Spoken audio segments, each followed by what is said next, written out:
Claire Martinez stood in the dim back office of the Riverside Laundromat, watching the fluorescent bulbs flicker overhead. The humming of aging washers and dryers filled the small room with a mechanical monotony, broken only by the soft sobs of her younger brother Mateo, curled against the peeling linoleum floor. His fever had spiked again, and without her mother's steady hand or her father's worn stethoscope, Claire had no choice but to shoulder the burden alone. A sharp knock on the unlocked door startled her. She wiped sweat from her brow and smoothed the worn navy blouse she wore every day. Leaning against the frame was a man in a charcoal gray suit, crisp, immaculate, and entirely out of place in this humble laundromat. His steel blue eyes met hers without apology. "Mrs. Martinez," he began, his voice calm and authoritative. He extended a business card that bore a silver monogram, EG Industries. "I'm Alexander Grayson, CEO. I understand your family is in need of assistance." Claire's heart clenched. "A CEO? Here? I don't know what you mean," she stammered, glancing back at Mateo. He stirred, pulling the thin blanket tighter around his shoulders. Grayson stepped inside, closing the door softly behind him. "Word travels fast. Your mother's passing last month, your father's accident, and now Mateo's illness. You've kept the laundromat running for weeks. Admirable, but insufficient." He produced a sleek envelope and placed it on the edge of a folding table. "This covers your debts, your rent, enough to clear every bill you owe. But there is one condition." Claire hesitated before she moved to open the envelope. Inside lay multiple checks, each signed with a flourish. It was more money than she had ever held in her life. Her breath caught in her throat. "Why would you do this?" she whispered. Grayson's expression softened for the first time. He reached into his pocket and withdrew a small photograph. It showed a younger Claire, no more than 10, standing beside a smiling Grayson in a brightly lit hospital ward. "You don't remember me," he said, "but I remember you." His fingertip brushed her chin as he handed back the photo. "Years ago, you visited my sister when I couldn't leave her side. You brought her a hand-drawn card and the courage to keep fighting." Claire's vision blurred. She had no memory of that day, too young to grasp serious illness, too preoccupied with her own childhood wounds. And she certainly didn't remember the boy who had been so grateful for a small act of kindness. Grayson stepped closer, folding his hands behind his back. "I promised her and myself that if ever she recovered, I would repay that kindness in full." He paused, studying the harsh lines of her face. "I have one impossible term. You must marry me in secret for 1 year. Not for love, not for convenience, but as a symbol of commitment. After 12 months, the agreement dissolves and you walk away, free to rebuild your life." Claire's heart pounded. Her mind raced through every nightmare: being trapped, losing her autonomy, the stigma of marrying a powerful stranger. But Mateo's cough drew her gaze back to the bedroom door where faint whimpers still lingered. "Marry you?" she repeated, voice brittle. Grayson nodded. "Yes. Your family's ticket out of poverty in exchange for 1 year of anonymity. No public appearances, no legal entanglements beyond the contract. You say yes, and I say goodbye to your family's debts. You say no, and I withdraw this offer. You choose." Claire pressed her palm to the envelope as though it burned her hand. The weight of her decision settled in her bones. She thought of her parents' dreams, the sacrifices they had made, and the promise she had whispered at her mother's bedside. "I will save us." Gathering slow breath, she straightened her shoulders. "I accept," she said, voice soft but unwavering. Grayson allowed a rare, genuine smile to cross his lips. "Then welcome to the agreement." He extended his hand. "Sign here." Claire met his gaze and, without breaking eye contact, placed her signature beneath his on the crisp contract. In that moment, she bound herself to a man she barely knew and set in motion a year that would challenge every belief she held about love, power, and sacrifice.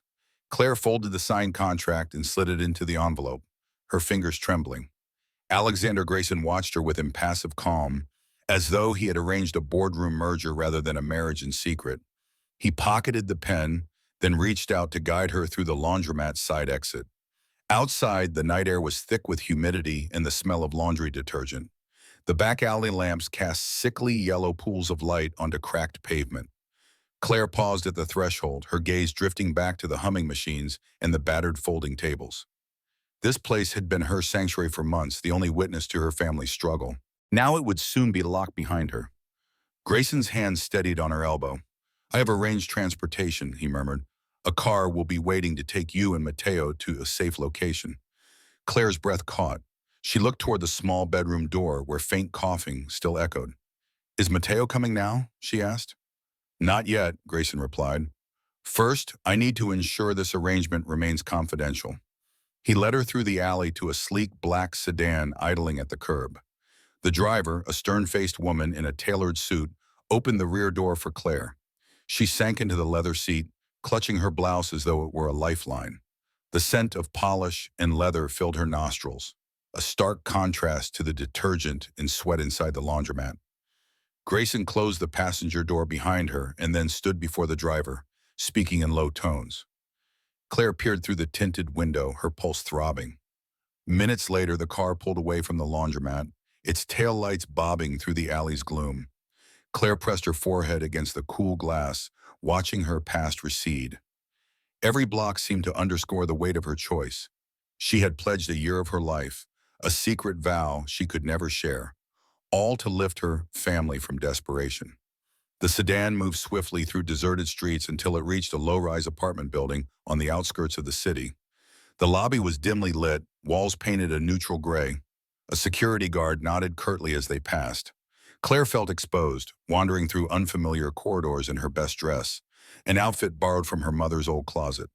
The driver stopped before apartment 3B and ushered Claire inside. The door opened onto a modest living room, furnished with well-worn pieces, a tattered couch, a small coffee table, and a single-framed photograph of a smiling child perched on the mantel. Grayson stepped in behind her, his footsteps echoing against laminate floors. "Your brother is resting," he said quietly, leading her to a bedroom down the hall. Claire entered to find Mateo asleep on a cot, bundled in a blanket too thin for comfort. His cheeks glowed with fever, but the steady rise and fall of his chest brought her relief. Grayson motioned for the driver to leave them in privacy. As the door clicked shut, Claire knelt beside the cot and brushed a strand of hair from Mateo's forehead. "I'm here, mijo," she whispered. "Everything will be okay." He murmured in his sleep, his small hand reaching for hers. Claire pressed her palm against his, drawing strength from his warmth. She turned to Grayson, whose shadow loomed in the doorway. He folded his arms, his expression gentle now. "Tomorrow morning, I will finalize the arrangements for your sister's schooling fund and your parents' medical bills. All outstanding obligations will be cleared." Claire's throat tightened. "Thank you," she managed. "I don't know how you—" Grayson cut in softly as if recalling a private memory. "You reminded me of what it means to hope. I needed that too." Claire's heart fluttered at the unexpected confession. She realized that beneath his steely exterior lay someone who carried his own wounds. I appreciate it," she said, voice unsteady. He nodded, then turned toward the bedroom door. "Get some rest. Tomorrow will be difficult, but you have given your family a chance they otherwise would not have had." Claire watched him leave and then settled onto a chair by the cot, pulling her knees to her chest. She watched Mateo sleep, the sleeping child of her sacrifice and salvation. The hush of the apartment settled around her, but in her mind the gears of tomorrow were already turning. A secret marriage lay ahead, and with it, a year bound by promise and hidden vows, an impossible contract that neither Claire nor Alexander fully understood. Dawn's first light filtered through the thin curtains, casting soft stripes across the peeling wallpaper of apartment 3B. Claire's eyes fluttered open to the distant hum of traffic and the faint cough of her sleeping brother. She rose quietly and stepped into the tiny kitchenette, where a simple tray held 2 cups of lukewarm coffee and a plate of toast. Alexander Grayson entered without knocking, his charcoal suit replaced by a crisp white shirt and dark jeans. He set down a matching tray, the faint click of the porcelain echoing in the cramped space. "Good morning," he said, voice surprisingly gentle. "I trust you slept." Claire nodded, sipping the bitter coffee. "As well as I could, considering." Grayson offered her a faint smile. "We have important tasks today. Your family's future depends on every step we take. She swallowed and set her cup aside. What's first? He unfolded a folder and laid out documents on the narrow counter. Here are the finalized terms for your family's settlement. Medical bills, rent, school funds, it's all arranged. Tomorrow the transfers will go through. Claire's heart lifted. Thank you again. Her relief was tempered by the enormity of her commitment. And for me? Grayson's gaze sharpened. Today, we begin the process of formalizing our union. You'll need to adopt my surname and learn the social protocols. I have arranged a liaison, a personal assistant to guide you in privacy. Claire squared her shoulders. I understand. The weight of her new name pressed on her mind already. Claire Grayson. It felt foreign on her tongue. Outside, the city awoke in earnest. Through the grimy window, the skyline seemed distant. Another world she had left behind. Grayson produced a sleek smartphone and tapped a few commands. A car arrived moments later, its door opening like a silent promise. He led Claire out the door, her senses assaulted by the morning buzz, honking horns, vendors calling out their wares, the smell of gasoline and street food mixed together. The sedan glided through traffic to a nondescript townhouse in an upscale neighborhood. Inside, a poised woman greeted them with professional courtesy. Her name tag read Sophie Anders, private liaison. Sophie offered Claire a warm but reserved smile. Mrs. Grayson, I'm here to help you acclimate. She handed Claire a tailored black blazer, a crisp blouse, and a set of instructions. Claire slipped into the blazer, the fabric cool against her skin. Sophie guided her through a rapid tutorial, walking in heels, curtsying in formal settings, responding to invitations. Claire listened intently, repeating phrases under her breath. Grayson observed from a leather armchair, his arms folded. When Claire stumbled over a curtsy, he rose and offered a steadying hand. Relax, he murmured. Just be yourself within the rules. Claire looked up, grateful for his reassurance. I'll do my best. They spent the morning in the townhouse's drawing room, practicing protocol and rehearsing private vows they would whisper at the clandestine ceremony. Claire's voice grew steadier with each repetition, though her heart still pounded with nerves and uncertainty. At midday, Sophie excused them. Grayson turned to Claire. You're prepared for tonight. His tone held something more, anticipation. Claire nodded, smoothing her blazer. I think so. He extended his arm. Shall we? As they stepped toward the door, Claire inhaled sharply. Behind her, the townhouse's polished walls gleamed, a temporary stage for her transformation. Ahead lay a path she could not foresee. Yet in that moment, she walked beside Alexander Grayson, not as a desperate laundromat worker, but as the partner he had chosen. One step closer to the yes that would change both their lives forever. At twilight, Claire stood behind heavy velvet curtains in the private chapel's antechamber, her hands trembling at her sides. The room beyond was dimly lit by dozens of flickering candles set in wrought iron holders, casting dancing shadows on the stone walls. The air was cool and carried the faint scent of jasmine. Claire smoothed the navy blazer over her blouse one more time, drawing in a steady breath. Footsteps sounded on the flagstone floor. Alexander Grayson appeared, dressed in a midnight blue suit that clung perfectly to his broad shoulders. His expression was solemn, as though he too felt the gravity of what lay ahead. He nodded once, then gestured for Claire to join him. They entered the chapel together, the heavy wooden doors closing with a soft thud behind them. Only Eric Blackwood and a silent attorney stood as witnesses. No one else would ever know this ceremony had taken place. A narrow aisle led to a simple altar draped in white silk. Claire's heart pounded in her chest, each beat echoing the candlelight. The attorney began in a low voice, reciting phrases neither Claire nor Alexander fully understood, but had rehearsed in the townhouse. Claire stepped forward, placing her left hand atop Alexander's right.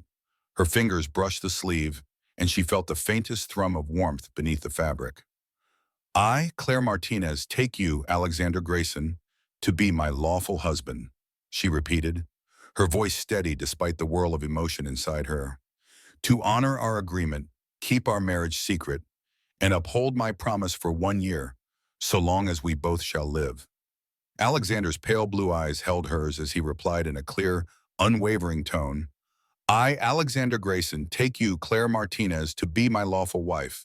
I pledge to protect you and your family in accordance with our terms, keeping this marriage hidden from the world for 1 year. A hush fell as they exchanged the simple silver bands, Claire's delicate, the engravings barely visible, and Alexander's thick and cold. As Alexander slid the ring onto her finger, Claire felt a rush of resolve. This symbol tied her fate to his, sealing her family's future but binding her heart in ways she could not yet predict. When the attorney pronounced them married, Claire brushed a tear from her cheek. She turned toward Alexander. His lips curved into a faint, genuine smile for the first time, as though the mask of the ruthless tycoon had slipped. Claire wondered what feelings lay behind those guarded eyes. Eric stepped forward, opening the chapel doors. Outside, a sleek black car waited beneath a canopy of oaks. Claire took Alexander's arm, and together they walked toward what had become both a sanctuary and a prison. The car's engine purred to life, and they were driven in silence back to the townhouse where Mateo rested.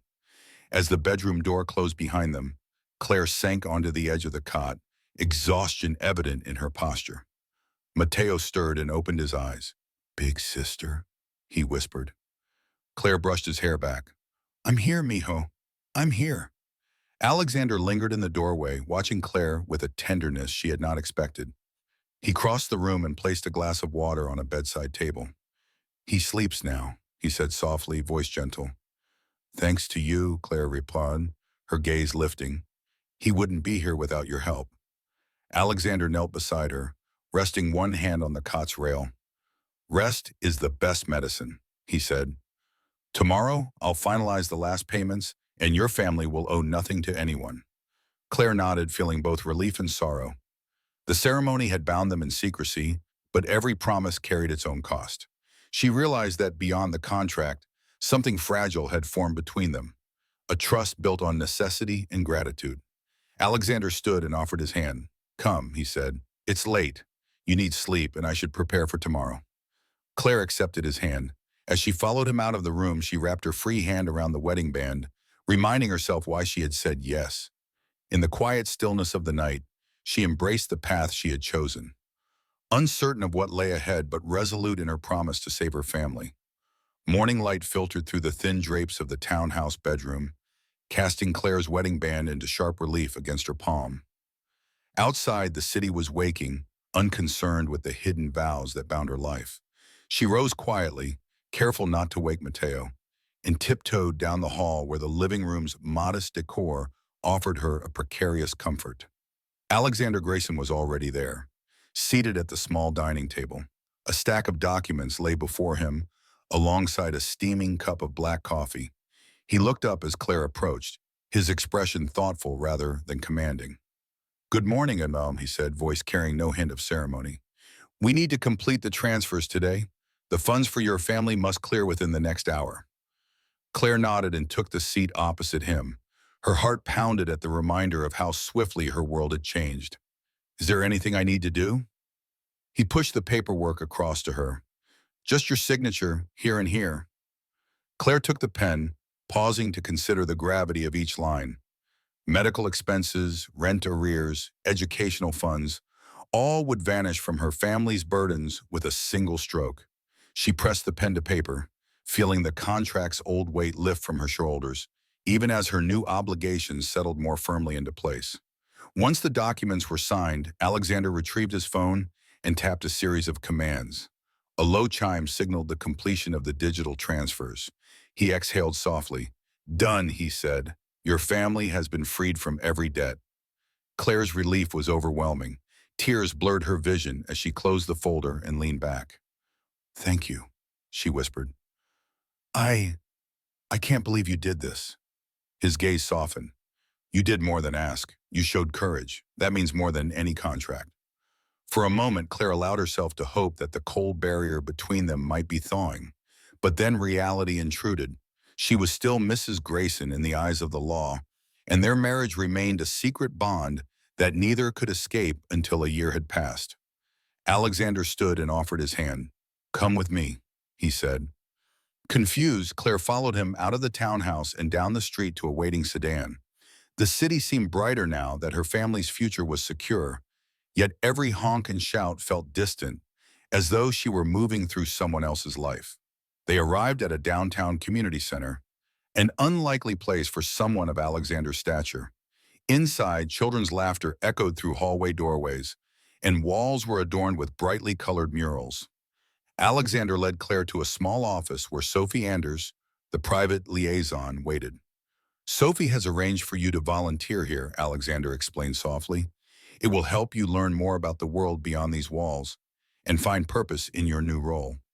Claire blinked at the unexpected task. Volunteer? He nodded. This marriage is more than a contract. It's an opportunity to grow, to forge connections you never imagined. Claire took a deep breath. She had entered this alliance solely as a means to an end. Yet as she stepped into the community center's hallway, the sound of children's voices enveloped her.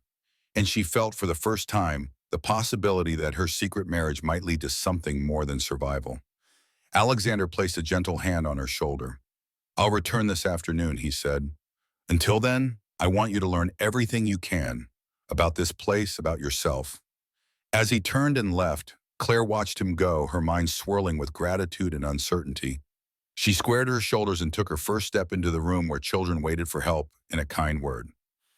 In that moment, she understood that her journey had only begun, and that every choice she made from here on would shape not just her family's destiny, but her own heart as well. Claire entered the brightly lit activity room, its walls plastered with colorful drawings and alphabet charts. A group of children clustered around a low table, their small hands busy gluing paper flowers onto construction paper vases. Sophie Anders stood nearby, guiding a shy boy through the steps of the craft. When Sophie caught Claire's eye, she waved her over. Here she is, Sophie announced softly. Claire, this is Rosa, and she's making Mother's Day cards with us. Rosa, a brown-eyed girl of about 8, offered Claire a tentative smile. Claire returned it, kneeling beside the table. Hi, Rosa. That's a beautiful flower you've made. Rosa's cheeks flushed pink. Thank you. My mom passed away last year. I want to make something special. Claire's chest tightened. She picked up a sheet of pink paper and, working carefully, began cutting petals. As she layered them into a blossom shape, she remembered the small card she had once made for a different sick child, a memory she had long forgotten until Alexander's photograph had reminded her. Around them, the other children chatted quietly, some giggling when glitter spilled onto the floor. Claire found herself relaxing, drawn into the gentle chaos. Each child had a story, a need, and here she could offer a sense of normalcy. An hour passed in a swirl of glue sticks and whispered confidences. When the activity ended, Claire gathered the children's cards in a neat stack. Sophie handed her a tote bag, saying, "These will go to the families at the hospital later today. Why don't you come with me?" Claire nodded and followed Sophie out of the craft room. As they walked down a corridor painted with uplifting slogans, Claire's phone buzzed. She slipped it from her pocket, a single message from Alexander. Lunch at 1 o'clock in the townhouse. Important. Claire tucked her phone away and told Sophie she needed to step out. Sophie offered a warm, understanding nod and returned to her duties. Outside, the sun was high and the bustle of the city felt distant as Claire made her way back to the sedan waiting curbside. She slid into the back seat, and moments later, the car pulled away. Back at the townhouse, Alexander waited on the small balcony overlooking the street. He wore a light linen shirt and dark trousers, his hair slightly tousled by the breeze. When he saw Claire, he stepped forward. "Did it go well?" he asked. Claire set the tote bag beside him. "Yes," she replied. "They're good kids. It felt right to help." He studied her face. "I imagined you'd bring more of yourself here than you expected."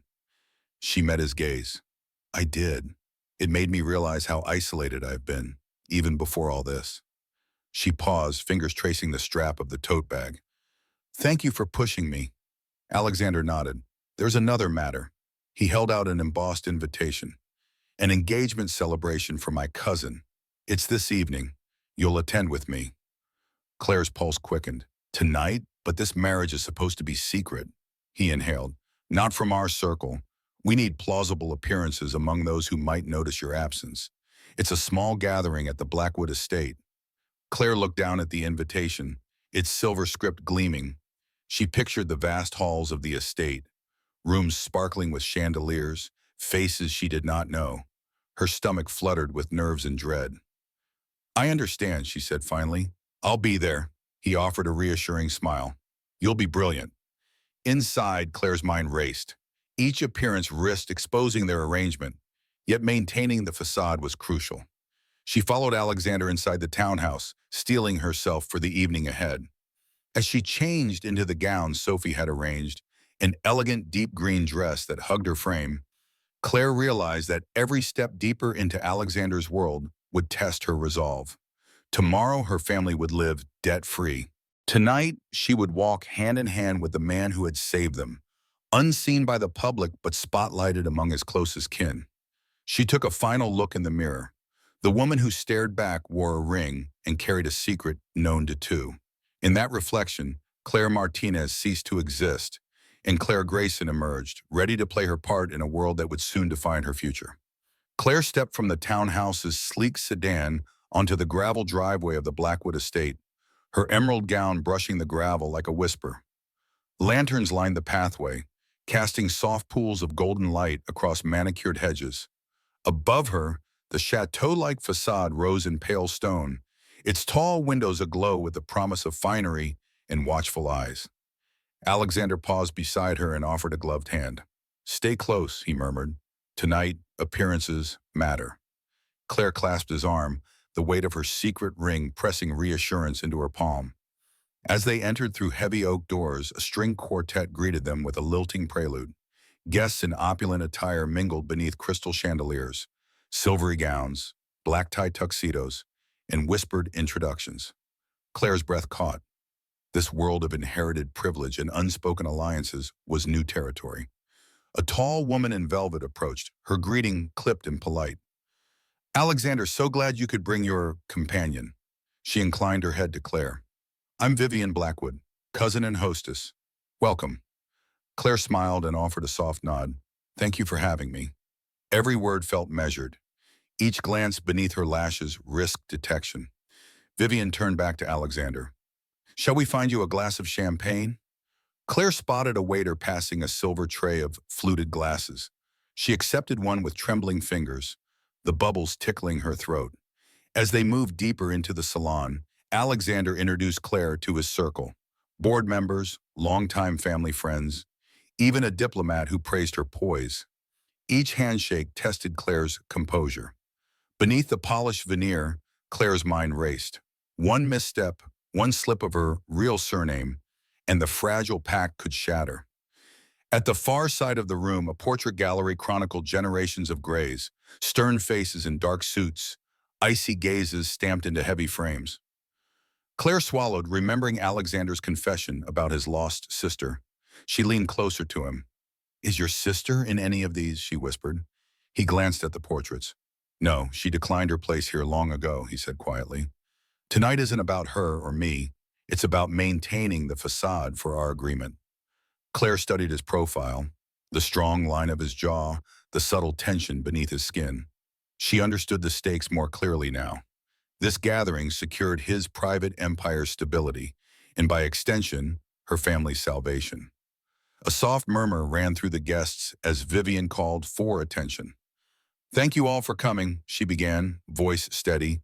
"Tonight we celebrate family unity. Please raise your glasses to new beginnings." Champagne flutes lifted in a glittering sea. Alexander turned to Claire, his expression unreadable. "To new beginnings," he echoed, and their glasses met in a gentle clink. As the crowd resumed their conversations, Claire allowed herself a single moment to absorb the scene. The whispered alliances, the protective gazes toward her, the unspoken question of who she really was. Yet when Alexander guided her onto the dance floor for the evening's first waltz, she found calm in the measured steps. Their bodies moved in seamless rhythm, 1, 2, 3, spinning beneath the chandeliers. Claire felt the heat of his hand at the small of her back, the steadiness of his frame. For a single dance, she let herself believe that this secret world could become home. When the final notes faded, Alexander bowed her out of the dance. "You were brilliant, Ray," he said, voice low. "No one suspected." Claire managed a small smile. "Thank you." Her gaze lifted to the circle of onlookers, friends, family, strangers. Each face held the same question. Who is Claire Grayson? She realized then that every secret she guarded and every role she played would shape not only her family's fate, but her own identity. And as Alexander led her back toward the terrace, the cool night breeze whispered that the next phase of their hidden marriage, and the true test of her promise, was just beginning. The night air on the terrace was cooler than the warmth of the ballroom, carrying faint notes of jasmine from the manicured gardens below. Claire drew a slow breath, steadying herself as Alexander stepped beside her. Lanterns perched on wrought iron stands cast a soft glow across the stone balustrade, revealing the city lights shimmering in the distance. "You handled yourself perfectly," Alexander said quietly, his voice low enough that only she could hear. "No one questioned us." Claire offered a small smile, but her gaze was fixed on the shadows beyond the hedge. "Thank you," she replied, "but I can't help wondering how long we can keep this up." One misstep, his hand closed gently over hers, turning her attention back to him. "Tonight was about optics," he reminded her. "Tomorrow we turn to substance." She looked up at his profile, the harsh lines softened by candlelight. "Substance?" he nodded, glancing over his shoulder toward the open doors. "Your family's home will be ready by morning. I've arranged the deed and transferred the funds." He paused, searching her face. "But there is more I need you to understand before we leave." Claire uncrossed her arms and turned awfully to face him. The rustle of silk and the distant murmur of guests reminded her that behind their private moment, the party carried on. She swallowed. "I'm listening." Alexander led her to a small table set against the wall, where two crystal glasses and a decanter of aged brandy waited. He poured for both of them, handed her a glass, and kept the other. Claire lifted the glass to her lips, tasting the smoky warmth before speaking. "When I first approached you," he began, his tone serious, "it was strictly a business arrangement. But after your family's debts were cleared, I found myself curious about you." He exhaled slowly. "I want you to know that this marriage, secret as it may be, holds value for me beyond the contract." Claire's heartbeat quickened. She set her glass down and studied his face. "Are you saying you care?" He met her eyes without hesitation. "I've spent years building walls around myself. This agreement forced me into your world and showed me there is more to life than balance sheets and boardrooms." He sipped his brandy. "I'm not asking for your love, not yet.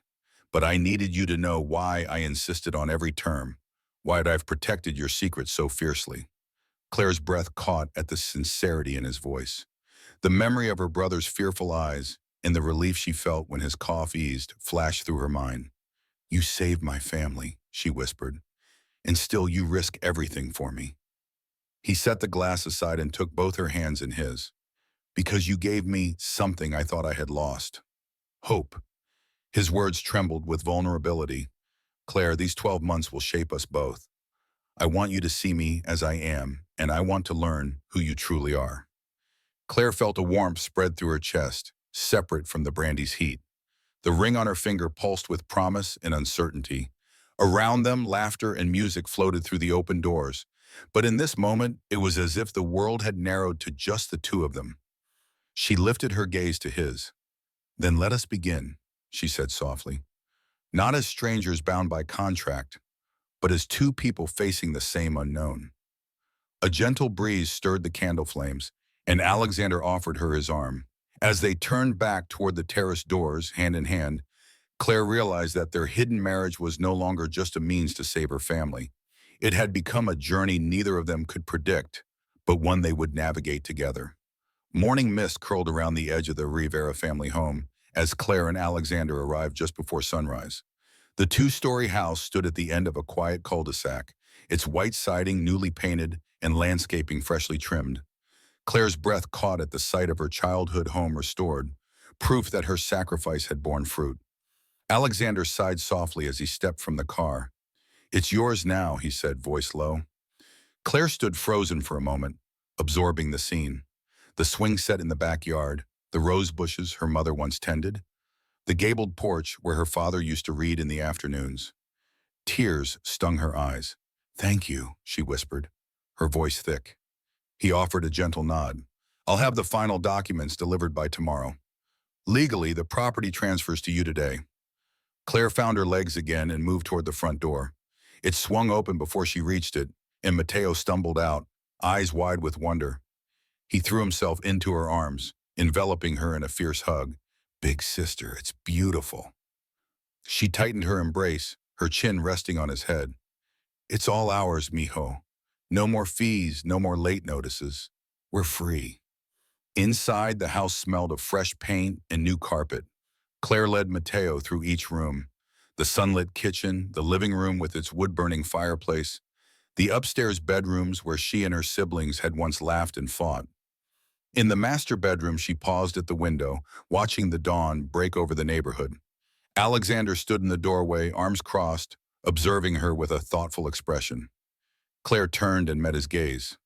I never imagined it could feel like this, she admitted. Home. He stepped forward. You deserve to reclaim your life. His eyes softened. And if there's anything, Claire held up a hand. No more favors, she said firmly. Yet the gratitude in her voice was unmistakable. This is enough. He inclined his head.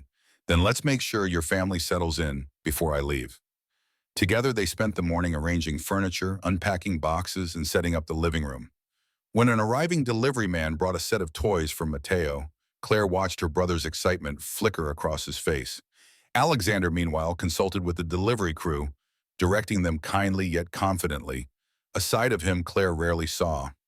By midday, the home looked lived in, a cozy quilt on the sofa, family photographs on the mantel, and a scattering of children's books on the coffee table. Claire paused at the center of the living room, taking in the transformation. She glanced at Alexander, who leaned against the wall, arms relaxed. How long will you stay?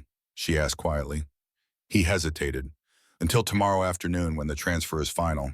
After that, he trailed off, studying the framed family portrait Claire had placed on the table.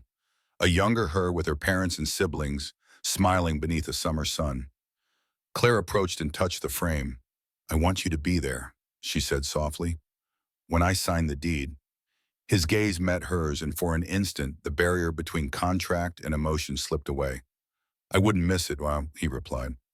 As they arranged the last box in the foyer, Claire realized that the simple act of moving her family into this home had bound her and Alexander in ways neither contract nor ceremony could articulate. The year ahead held uncertainty, but for now they stood as partners in the true definition of family, a promise neither had anticipated, yet both had come to cherish. The next morning dawned crisp and clear as Claire awoke beneath soft sheets in the guest room of her own home. She slipped from bed and stole a moment at the window, watching Mateo chase sunlight through the backyard as Alexander oversaw his play. The sight warmed her chest. This was the life she had fought for.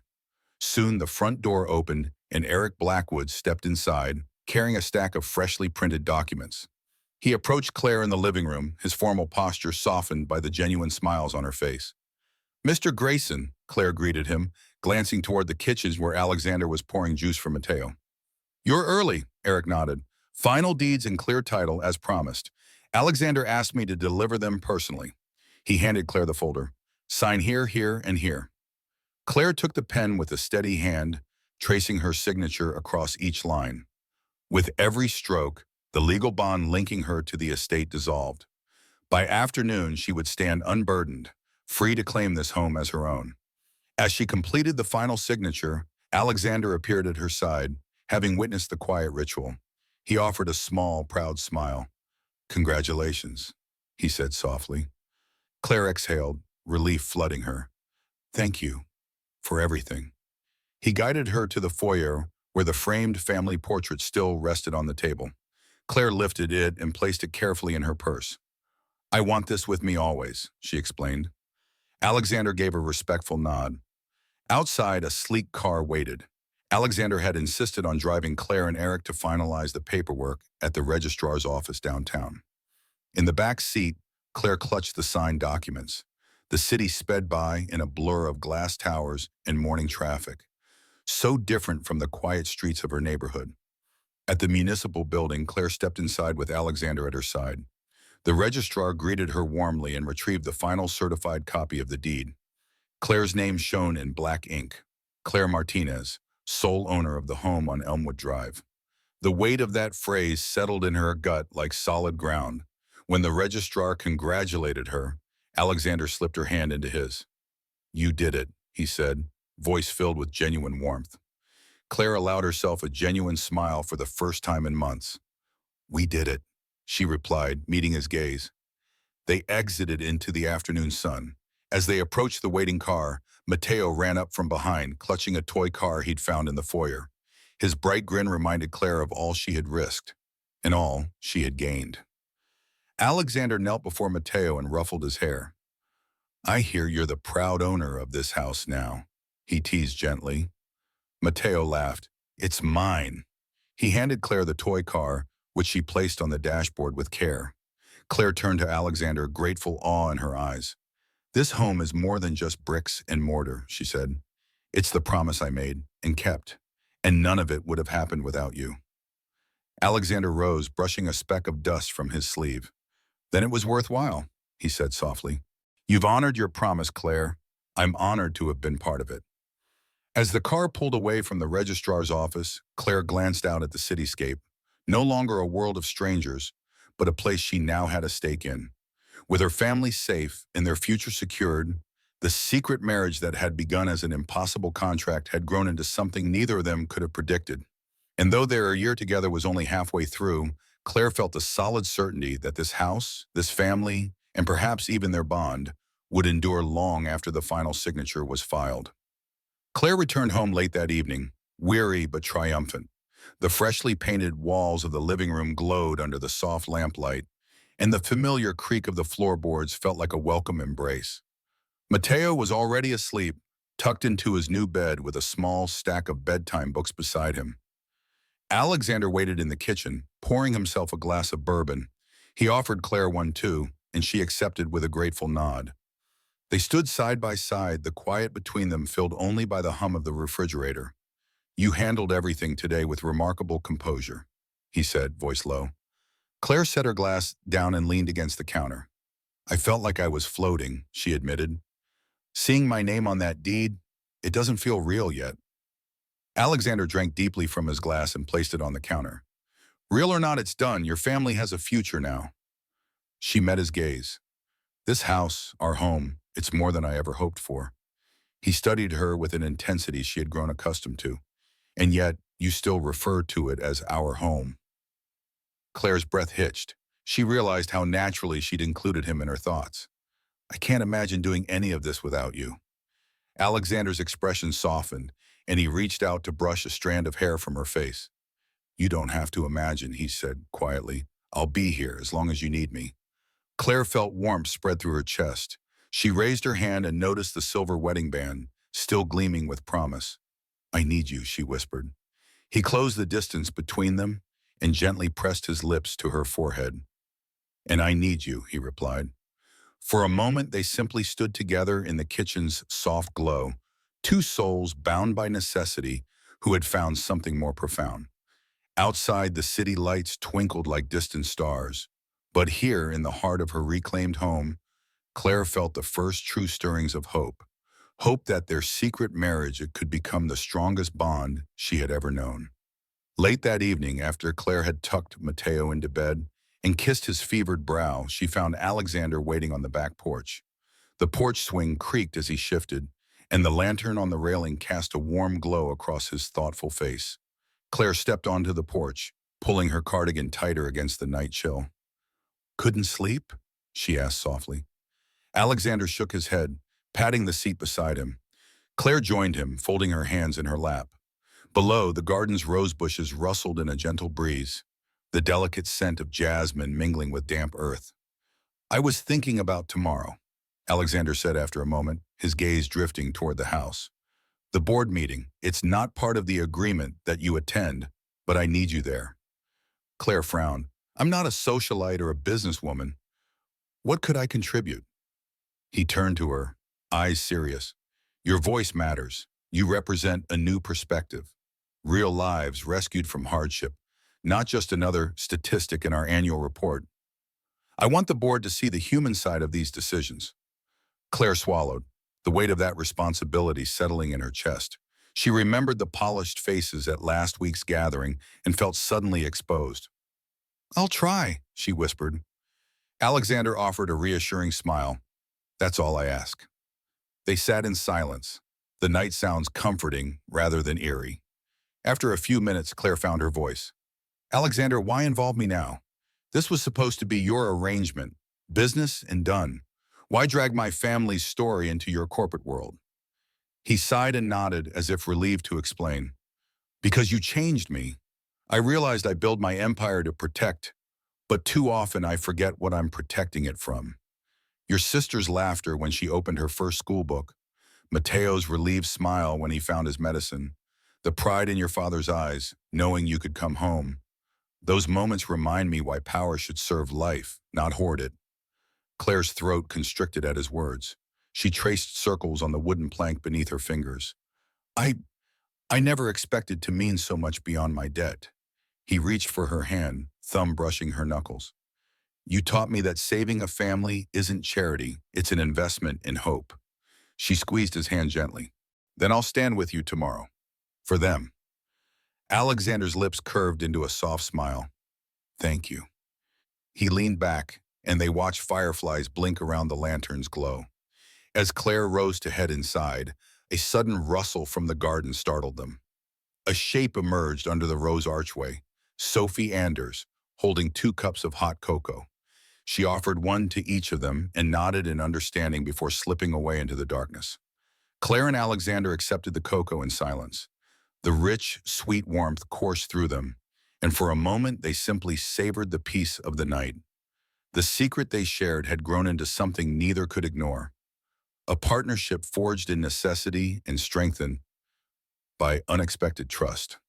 When Claire finally returned to her bedroom, she paused at Mateo's door and watched him sleep, the steady rise and fall of his sparse chest a reminder of all they had achieved. Sliding into bed beside Alexander later, she rested her head against his shoulder, feeling more certain than ever that their union, born of sacrifice, had the power to transform far more than a single family's fate. Morning light filtered through the blinds of the conference room as Claire and Alexander entered together.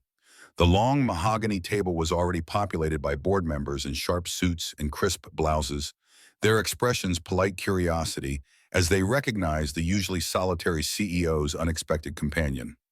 Alexander offered Claire a reassuring nod and took his place at the head of the table. Claire settled into the chair beside him, smoothing the folds of her emerald dress. The chair felt too formal, too large, but she reminded herself of her brother's smile, her family's new home, reasons to stand tall. I believe you all know Claire Grayson, Alexander began, voice steady. She is the reason I introduced today's proposal. He gestured to Claire, passing her the floor. Her heart pounded as heads turned toward her. Taking a breath, she found her voice. Good morning. I'm here not as a shareholder or a strategist, but as someone whose life was changed by this company's resources. She cleared her throat, recalling Alexander's encouragement. A year ago, my family was drowning in debt. Today, that debt is gone, and my children have a home, schools, and medical care, all thanks to the generosity behind this room. A murmur of approval rippled through the board. Claire pressed on. My plea is simple. Continue to invest in real people. Consider not only profit margins, but also the human lives your decisions touch. When families thrive, communities prosper, and that strengthens the company's foundation as well. Silence followed for a moment before a senior director leaned forward. Ms. Grayson, your perspective is refreshing, but how do you propose we balance philanthropy with shareholder expectations? Claire exchanged a glance with Alexander, who offered an encouraging smile. Gathering her thoughts, she replied, create dedicated social impact funds within the annual budget. Allocate a percentage of profits to community programs, just as you allocate to R&D. Track outcomes as you would financial metrics. The return may not show up on quarterly statements, but it builds lasting goodwill in resilient markets. Heads nodded. A younger board member spoke next. We could pilot this in one region, measure engagement and brand loyalty, then scale accordingly. Claire felt a swell of hope as the discussion unfolded. A true dialogue, not mere lip service. Alexander added, I endorse this fully. Our next strategic plan will include a social impact division, reporting directly to me. The chairperson tapped her gavel. Very well. Let it be noted that the board approves a pilot for social impact investment as part of the 2026 plan. Applause filled the room, gentle but genuine. Claire released a breath she hadn't realized she'd been holding. Alexander reached over and squeezed her hand under the table. She squeezed back, relief and pride mingling in her chest. After the meeting, Alexander guided Claire to his corner office. As the door closed behind them, he turned and smiled. "You did it." Claire let the weight of the morning settle in. "We did it," she corrected, thinking of Mateo's shy grin, of Eric's respectful nod, of Sophie's supportive presence. She met Alexander's gaze, gratitude shining in her eyes. "Thank you for believing in me." He stepped closer, lifting her hand to brush a fingertip over her wedding band. "Your promise saved your family. Today your voice saved a company. I'm honored to witness both." Claire rested her forehead against his chest, listening to the steady rhythm of his heartbeat.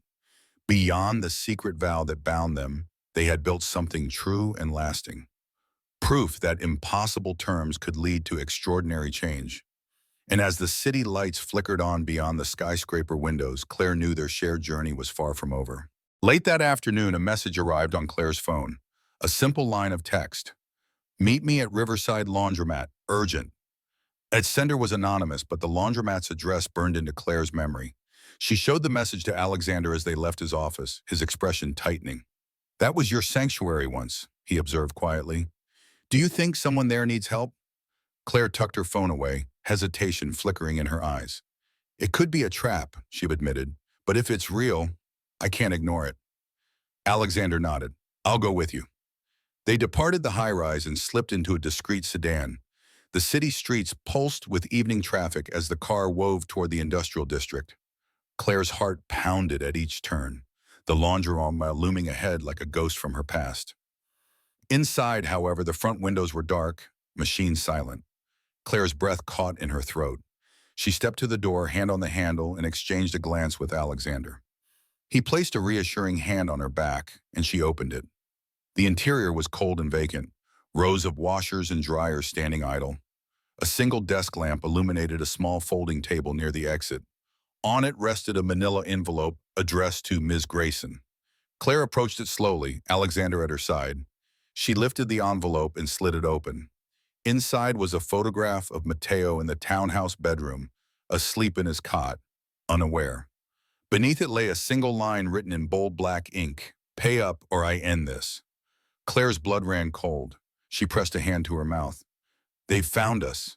Alexander's jaw tightened. He scanned the darkened space, every ounce of his control surging to the surface. "Stay here," he ordered gently, retrieving the photo. "I'll handle it." Claire felt the weight of her vow press against her chest. She had promised to protect her family. Now that promise demanded more than signing documents or speaking at board meetings. It demanded action. Alexander pocketed the photograph and strode toward the entrance. Claire followed, heart in her throat. Outside, the sedan idled. He opened the passenger door. "Get in," he said, his voice low but unwavering. As Claire scrambled into the back seat, Alexander settled in beside her. He keyed the car into motion and spoke into his watch. "Eric, prepare the secure room and alert the team. We have a breach." Claire watched the pavement blur, her mind racing. The threats had returned, targeting the one she held most dear. Yet as they sped toward the townhouse, she found clarity in her resolve. She had agreed to impossible terms to save her family, but now she would defy any danger to keep that promise. In the rearview mirror, Claire saw Alexander's expression, fierce determination framed by the wan glow of streetlights. Their secret marriage had initially been a shield for debts, but now it was their fortress against forces that refused to let the past stay buried. Claire closed her eyes for a moment, drawing strength from the steadiness beside her. Tomorrow's boardroom victory already felt distant. This was the true test of her vow, and she knew without doubt that together they would stand against whatever shadows threatened their hard-won peace. The sedan pulled up behind the townhouse, its lights cutting through the early evening gloom. Claire's heart pounded as Alexander led her inside, bypassing the front door entirely, through a hidden service entrance he'd installed weeks ago. Eric and two security operatives flanked the hall, their expressions grim. "We intercepted this on the way," Eric said, handing Alexander a small earpiece and a tablet displaying surveillance footage from the laundromat. Claire watched as a masked figure placed the envelope on the folding table, then slipped away into the shadows. Alexander slipped on the earpiece and tapped the tablet. Lock down all exits, he ordered. Notify local authorities if they approach the perimeter. His gaze met Claire's, fierce yet calm. You did the right thing by coming here. Claire nodded, swallowing the lump in her throat. What now? He walked toward the living room door. We draw them out. In the dim light, he retrieved the photograph from his pocket and held it for Claire to see. They think they can threaten you. We'll show them they've chosen the wrong target. She squared her shoulders. Let's end this. Inside the living room, Mateo sat on the sofa, clutching a stuffed bear. He looked up at Claire with wide eyes. She rushed to him and scooped him into a hug. You're safe, she murmured into his hair. I promise. Alexander stood beside them, placing a steadying hand on Claire's shoulder. We'll keep that promise, he said softly. Then to the operatives, set the perimeter cameras to active. Keep communications on red channel and wait for my signal. As the team moved with precise efficiency, Claire held Mateo close. The familiar walls of her home, once a dream, now felt like a fortress fortified by loyalty and love. Outside, the city carried on unaware, but inside these rooms, hidden vows and unbreakable bonds had created something no debt collector could erode. Alexander knelt beside Claire and Mateo, his gaze solemn. This ends tonight, he vowed. We'll unmask them, expose their threats, and ensure your family's peace is permanent. Claire looked into his eyes, finding in them the same steadfast determination that had saved her family weeks ago. With a silent nod, she stepped back and released Mateo to Eric's careful hands. Turning to Alexander, she whispered, I trust you. He captured her hand, the ring catching the lamplight. And I trust you, he replied. Together they advanced toward the front windows, ready to face whatever adversary lurked outside, confident that their shared promise would stand stronger than any shadow. In the hushed living room, the security monitors flickered with live feeds from around the property. Alexander leaned over Claire's shoulder, studying each screen in turn. On one, the laundromat footage looped. On another, the driveway camera showed no sign of the intruder returning.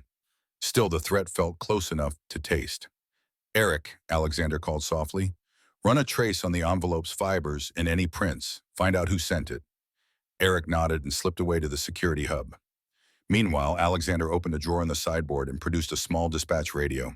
He keyed a frequency. This is Blackwood. I need patrol units to canvass the laundromat block. 4 officers at a time, rotating every 5 minutes.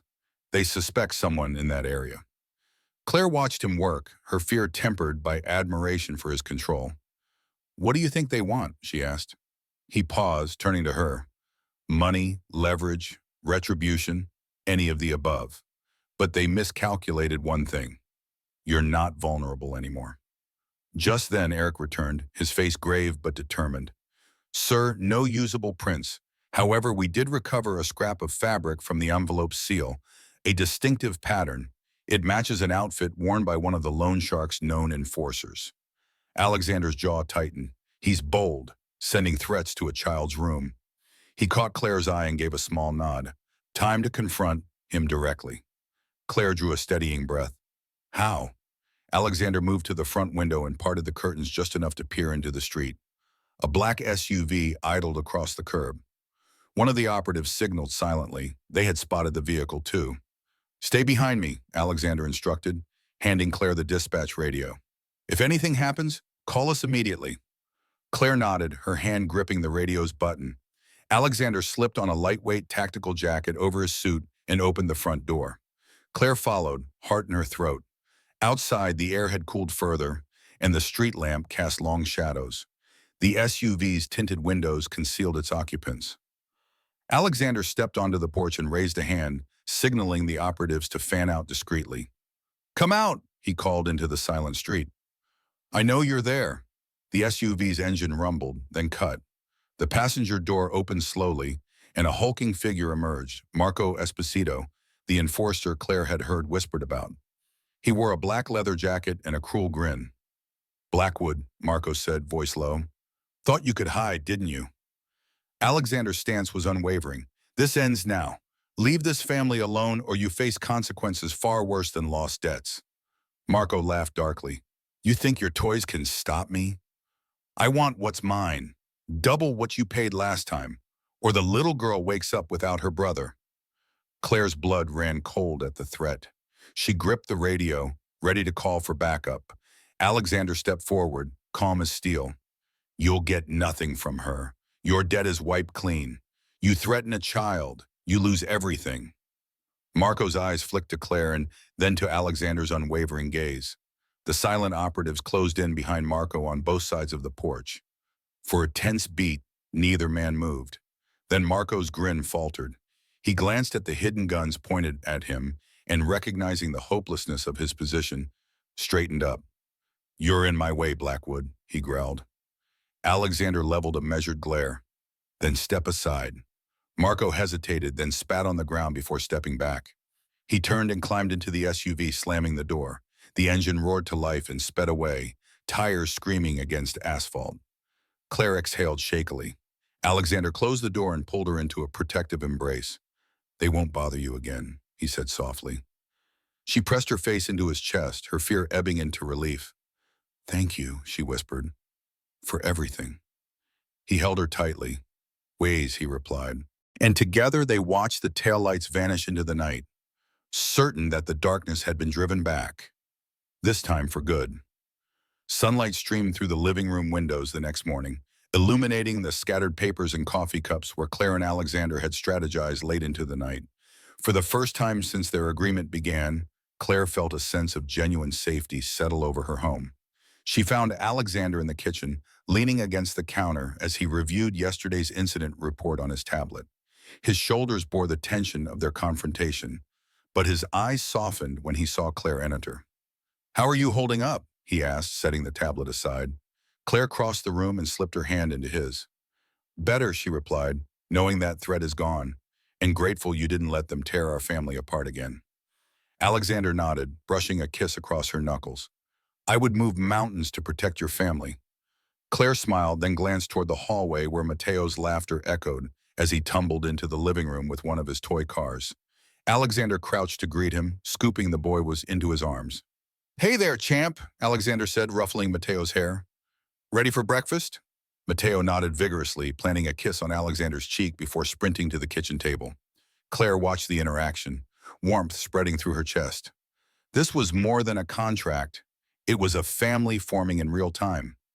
Once Mateo was settled, Claire turned back to Alexander, her expression thoughtful. Now that this threat is dealt with, what comes next for us? He rose and offered her his arm, as they had done so many times before. We continue our year together, he said, guiding her toward the front foyer. But I want to show you something, outside these walls, where our story began. Claire's curiosity sparked. She followed him to the driveway where the black sedan waited. They drove in silence back to the Riverside laundromat. The building looked much the same, its windows dark, the machines silent. But for Claire, it had transformed from a place of struggle into the origin of her new life. Alexander parked and stepped out, taking Claire's hand as they approached the front door. He pushed it open gently and they stepped inside together. Claire inhaled the scent of detergent and memories. Every surface spoke of long nights spent fighting for her family. Alexander guided her to the counter, where her signature once bound their fates. He knelt and retrieved a small glass vial from his pocket. Inside gleamed a single clear liquid.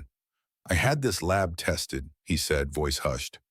No trace of your brother's illness remains. Your family is truly free. Claire's breath caught as she peered at the vial, a symbol of the final barrier lifted from her past. Tears welled as she realized the full depth of his care. He had not only cleared their debts, but ensured Mateo's health for good. She fell to her knees beside him. You've given us everything, she whispered, voice thick with emotion. I don't know what I did to deserve this. Alexander knelt beside her, lifting her chin so she met his gaze. You reminded me of what matters, he said softly. You gave me hope when I thought all was lost. He rose, offering her a hand up. This place may hold the past, but it also marks the beginning of our future. Claire accepted his hand, standing with renewed strength. Together they walked from the laundromat's back office, past the rows of machines and the folding tables, out into the morning sun. The door closed behind them, leaving the echoes of old struggles within a place that no longer defined their destiny. As they paused on the sidewalk, Claire slipped her hand into Alexander's. He squeezed it gently, sealing an unspoken promise. Whatever the next months held, challenges, triumphs, or unforeseen obstacles, they would face them side by side, not as a business arrangement, but as partners bound by genuine trust and love. Weeks passed in a blur of everyday routines and hidden moments of joy. Claire found herself measuring time by Mateo's laughter echoing through the halls, by the steady rhythm of Alexander's morning briefings, and by the quiet evenings they quietly stole together. Their secret marriage had become the fabric of daily life, no longer a contract, but a shared reality neither found easy to imagine without. One crisp morning, Alexander surprised Claire with an invitation to join him at a hospital ribbon-cutting ceremony funded by EG Industries' new social impact initiative. It was the pilot region Claire had proposed at the board meeting, her first public contribution to his world. Nervous, she donned a simple gray sheath dress and her silver ring, wondering how the press would perceive Mrs. Grayson, the mysterious partner of the reclusive CEO. They arrived at the pediatric wing's entrance, just as a crowd gathered beneath colorful balloons and banners. Flashbulbs popped as reporters jockeyed for position. Claire's stomach twisted. She had never sought attention beyond the laundromat's back room. Yet when Alexander took her hand and guided her forward, she felt his calm conviction steady her. "Ladies and gentlemen," a hospital administrator began, "we celebrate not only this new facility, but the partnership between community and corporation. Please welcome Mr. Alexander Grayson and Mrs. Claire Grayson." A polite applause greeted their entrance. Alexander handed oversized scissors to Claire. She glanced at him. He offered a reassuring smile. With a steady breath, she cut the ribbon. As it fell away, children released colored paper confetti, and cameras flashed anew. Claire's cheeks warmed. Hands shook as she signed her name on the commemorative plaque. "For every child's tomorrow, Claire Grayson." The weight of her signature felt profound, a bridge between two worlds she had once believed separate. Reporters whispered, "Who is this woman?" And Alexander intercepted one question. "This is my wife, the inspiration behind our social initiatives," he declared, voice clear. Camera lenses turned toward Claire, expectant. She straightened her shoulders and offered a small wave. Throughout the ceremony, she spoke to families whose gratitude shone in their eyes. Each thank you etched confidence into her heart. As they returned to the waiting car, Claire realized that exposure, once terrifying, now felt like a rightful claim to her new identity. Alexander watched her quietly. "You were brilliant," he said softly as the car door closed. "You made this real for them." Claire turned in her seat, studying his profile. "I made it real for me," she replied, "and I want the world to know who I am. Your wife, yes, but more than that, someone who can stand beside you." His gaze met hers in the rearview mirror. "Then let's show them together," he whispered. Claire slid her hand into his. The city lights reflected in the glass as they drove away, no longer separate lives, but entwined futures heading toward a new dawn. The next morning, rain pelted the townhouse windows in a relentless gray hush. Claire awoke to the sound and found Alexander already at the breakfast table, reading through his daily brief. He glanced up as she entered, concern flickering in his eyes. "You look tired," he said gently, setting aside the report. "Did you sleep at all?" Claire shook her head, pulling a chair beside him. "I dreamed of our first day in the laundromat," she admitted, "of all the fear and desperation I felt. Now everything's changed, but sometimes I wake thinking it was all a dream." Alexander rose and poured her a cup of tea. "It was real," he said, placing the cup before her. "And so is what comes next." She met his gaze, green eyes shimmering with unshed tears. "I don't want this year to end," she whispered. "I don't want the contract to define our future." His expression softened, and he drew her into an embrace. "It never did," he murmured. "This year gave me what I thought I'd lost, someone to share my life with." He stepped back and took her hands. "Claire, say the words." Claire tilted her head, uncertainty in her eyes. "The words?" "The ones you said at the chapel," he prompted, voice steady. "The ones that began our promise." She drew a breath, recalling the candle-lit chamber, the hush, the weight of obligation. "I, Claire Martinez, take you, Alexander Grayson." She hesitated, then continued in a firmer tone. "To be more than my contract. To stand by you always, in joy and hardship. till we choose differently. His eyes glistened. I, Alexander Grayson, choose you freely, not out of obligation, but because my life is richer with you in it. I promise my heart, not just this year, but for all our years to come. Claire's own tears fell then, warming his suit as she closed the distance. They met in a tender kiss, sealing a vow that eclipsed any paper contract. Outside, the rain continued its steady song, but inside, their world had shifted once more.